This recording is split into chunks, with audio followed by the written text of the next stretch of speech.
I shut down my laptop and stretched my body. It's been 6 hours since I immersed myself in work. I am working remotely this month, and most of the time, I'll be staying at home with my family, my husband, and kids. I rested for a few minutes and took a moment to think about my life. Since I was young, I always wanted to make a name and live independently. At a very young age, I made my way out of the gutters of poverty. I worked hard and I was able to support my needs, especially my studies during my college years. And I did it from scratch. I was able to build myself, launch a business, and met the love of my life.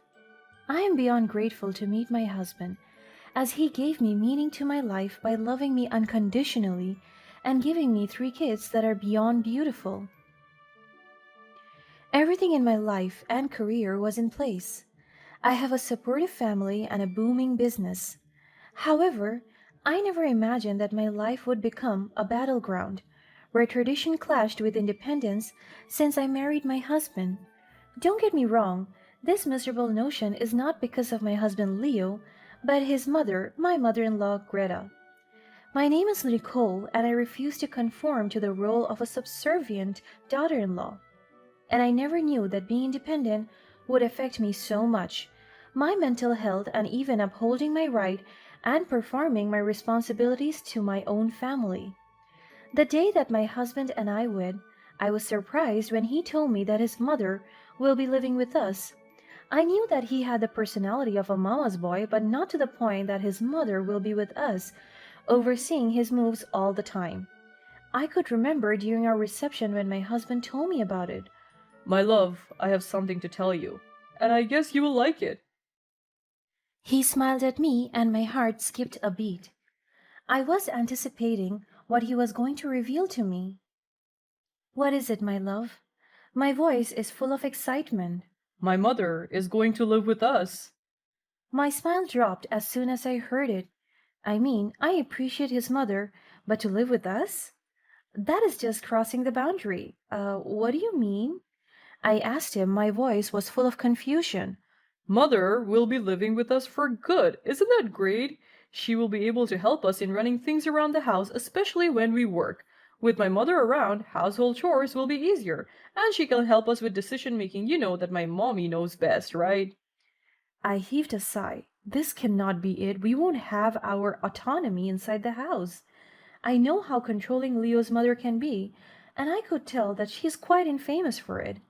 She even talked to me harshly when we were still girlfriend and boyfriend. She would tell me that she hates me because I'm too independent and that I would overpower my husband someday and I would hurt his ego. I don't understand her point.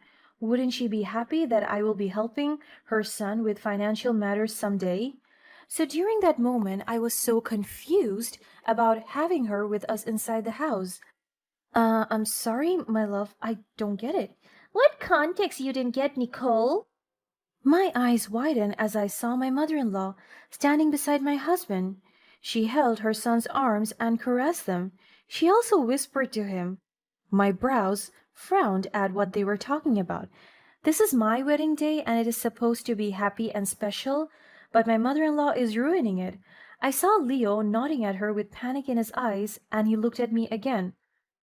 Mommy thinks you hate her, love. My jaw dropped. What is happening here? I never said that. I just don't understand why we have to decide this thing today out of all the days. And we plan to move out immediately so that we can finally start as a family together. My mother in law faked a sob. So, clearly, you don't like me living with you? My husband panicked and immediately hugged her. And I was just right there, standing in front of them, dumbfounded. She's a manipulator.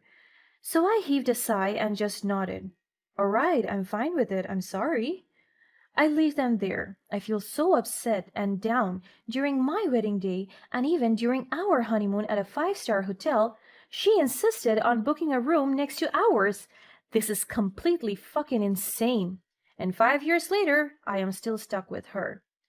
From the day of our wedding, Greta made it clear that I fell far short of her expectations. I was not the docile stay at home wife she had envisioned for her son Leo. Living under her roof became a nightmare as she exerted control over every aspect of our lives. Greta's need for power overshadowed any semblance of harmony within our home. It is clear to everyone that I ran my own successful business and managed our family's finances with confidence and expertise. However, my fierce independence was met with disdain by Greta. She always pinpoints that a wife must obey her husband and must stay at home, but I'm the complete opposite. I would travel around the country for business trips, and whenever I'm at home, I would be working on my laptop. But it doesn't mean that I'm slacking on my responsibilities as a mother and wife, because I was still able to manage everything properly. But Greta kept on insisting that I must shut down my business. She's such a controller and manipulator. She wants everything that she wants to be followed. I have worked all my life to get there, and she cannot just take it away from me. Sometimes my husband would side with his mother, but it is clear that he was only doing it to stop a potential fight between us. And most of the time, he understands me. He listens to me and would give me advice. But I would say that his advice is rather neutral. He has a diplomatic personality, and that is what I like about him. We have so many things in common, even the food that we are allergic to. Black pepper, we hate it very much. I am just so lucky to have a husband as understanding as Leo, but I wish he would step up more and make things straight inside the house. But as the years went by, I learned how to live with her. I learned how to control everything that she does and makes inside the house. I learned how to endure all her mistreatments and insulting side comments. I gave her all the freedom that she wants because I don't have time to fight with her. It would just cause a major rift and a big gap between us, and I'm not completely ready for that. Words like entitled, bitch, selfish, and self serving loser became normal to me because these are the words that she always says to me. I couldn't deny that she hates me to the bones, and her manipulation extended beyond emotional torment. She rules over the house, especially in serving my husband and kids. She wielded her influence most deviously in the kitchen, where she assumed control of meal preparation. Little did I know that Greta had a sinister plan brewing beneath her nurturing facade. I have noticed that every time Greta cooks, especially when she's angry with me, I feel uneasy. It feels like my stomach would twist and my allergies increase every time I eat the food she cooks. And the weird part is, I'm the only one who feels it. The rest of the family seems to be normal. And I knew that the pain is intended for me alone. My stomach would feel pain as if someone is squeezing it inside. My arms and thighs would have itchy red spots, and sometimes it could cause me a heaviness in breathing. I made sure that we don't have all the foods or ingredients that could cause or trigger our allergies, especially black pepper. So I could not blame the ingredients, but these symptoms can only be visible once I ate an allergen. We made it very clear inside the household that allergy inducing foods must not be mixed with the food we ate because it is a major health hazard. I talked to my husband about this, but he couldn't tell whether it is caused by the allergen, but it is very obvious. I don't want to drop names and accuse someone without evidence, but I know that this has something to do with my mother in law's hatred and grudge towards me. And I was right. It wasn't long before I connected the dots. The unbearable stomach aches and bouts of vomiting that plagued me after every meal were not mere coincidences. I discovered the truth. It was a normal afternoon, and it's been a while since I felt awful with the food I ate. I was working remotely and felt hungry, so I thought of cooking something for me and for the kids as well, a little snack. I was glad that my mother in law was not in the kitchen and I could finally have full control of the room. I checked the pantry for something to eat and I saw something, a suspicious small jar. I opened it and by the smell of it I coughed. My eyes widened as I realized the scent. It is black pepper! I closed it immediately and put it away from me. I knew something was not right. I'm pretty sure the black pepper has been sprinkled onto my food many times and is only intended for me to poison me. My mother-in-law was the only one who has access to the pantry, and she made sure that I shouldn't get inside because I am too busy for cooking and you can't cook because you're not even a mother and wife material. And now that I'm inside, I was so shocked that she had been hiding black pepper inside. So this means that she's the one to blame? She has the main access to the pantry only. My eyes widened in fear and shock as I tried to process everything. My mother-in-law had been secretly poisoning me all this time. She intentionally added copious amounts of black pepper to my dishes, knowing all too well that both Leo and I were highly allergic to it. The one rule she was fully aware of was to never include black pepper in our food. I couldn't let Greta's treachery go unnoticed any longer. Determined to expose her, I began meticulously documenting her actions. I endured the pain and suffering, gathering evidence to unveil her true nature. So the next day, I secretly installed a hidden camera, and every time she would prepare dinner, it would record her. I must have caught her in the act, and it has to be now while I'm still working at home. And one fateful day, as I was checking my emails, I heard that she wanted to cook dinner, so I reviewed the camera's footage, and I caught her in the act. I saw her preparing the food on separate plates, and only one plate was sprinkled with black pepper, and it must be mine. And she did it so great because every time I eat, I would never realize that there's black pepper in it. The revelation was like a bolt of lightning striking through my veins. The disgust and anger welled up inside me as I confronted her, my voice laced with a mix of fury and disbelief. I immediately went down to the kitchen and I saw her innocently preparing the food, and I confronted her immediately. Greta, I have had enough of your games.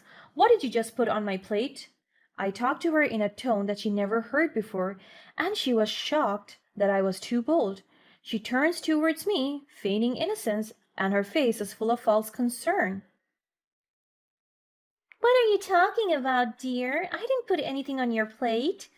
I was so shocked when I saw her concerned face. Why is she acting up? So I looked around, and there I saw my husband coming in from the front door. So she's going to play the victim now, huh? My frustrations boil over and my voice trembles with anger. Don't lie to me, Greta. I know what you have been doing. You have been poisoning me, adding black pepper to my food, even though you know I'm allergic. How could you be so cruel? She was so shocked by my accusations, her expression quickly shifted from innocent to defensive. I intentionally shouted so that my husband could hear it, and to let him know what his mother is doing. Oh, please, don't be so melodramatic, Nicole. I would never do such a thing. You're just trying to make me the villain in this situation. I slammed my hands on the counter, my eyes burning with intensity. She pretended to be shocked as I saw my husband move towards us, and then she fakes a cry. Oh, please, here we go again. Enough, Greta. I have proof. I have been documenting every single time you have tampered with my food. This ends now.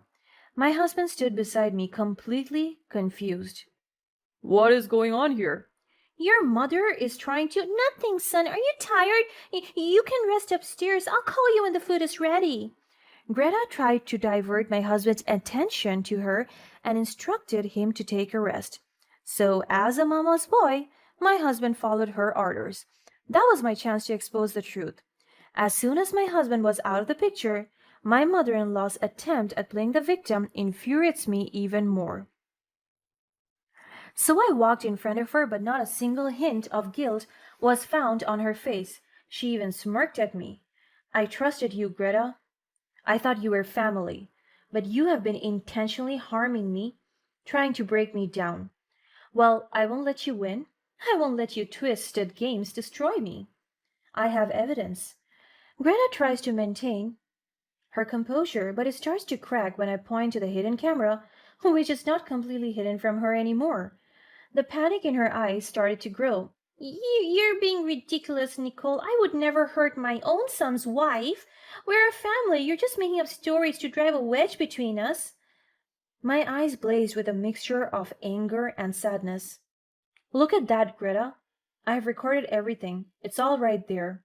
Your betrayal, your manipulation, you can't deny it any longer. Greta's eyes flicker with panic as she realizes her game is up. She stumbles for words, her voice trembling, but she picked up her pace once again. I I didn't mean for it to go this far. It was just a way to assert control, to remind you of your place. Well, Greta, your games end here. I won't let you hurt me or my husband any longer. You will face the consequences of your actions. But Greta smirked and even chuckled, unbothered by everything. Really? So are you going to tell your husband my son? Will he believe you? I am his mother. He will listen to me and will obey me. Keep that in your mind. We'll see. I said it in a very strong tone. I stormed out of the kitchen, leaving Greta behind. The weight of the truth hung heavily in the air. Greta, now exposed, was left to confront the consequences of her malicious actions. But this time fate took a twisted turn. We proceeded to have dinner as if nothing happened. My family was so oblivious to the argument that transpired earlier. I was so hesitant to take the food, but I took an anti-allergy tablet before, so that whatever she puts in there won't hurt and affect me. Because I want to be strong, I will expose her right now. But my husband started to cough and shouted that his tummy hurts. I quickly responded to him and I checked his food. There are black pepper in here! And then I realized in my mother-in-law's panic earlier, she mistakenly switched our plates and Leo unknowingly consumed the poisoned meal. Her plan backfired. As Leo's life hung in the balance, a fire ignited within me, a relentless thirst for justice. At that moment, revenge consumed my thoughts. Greta's actions had shattered our trust and endangered the life of the man I loved.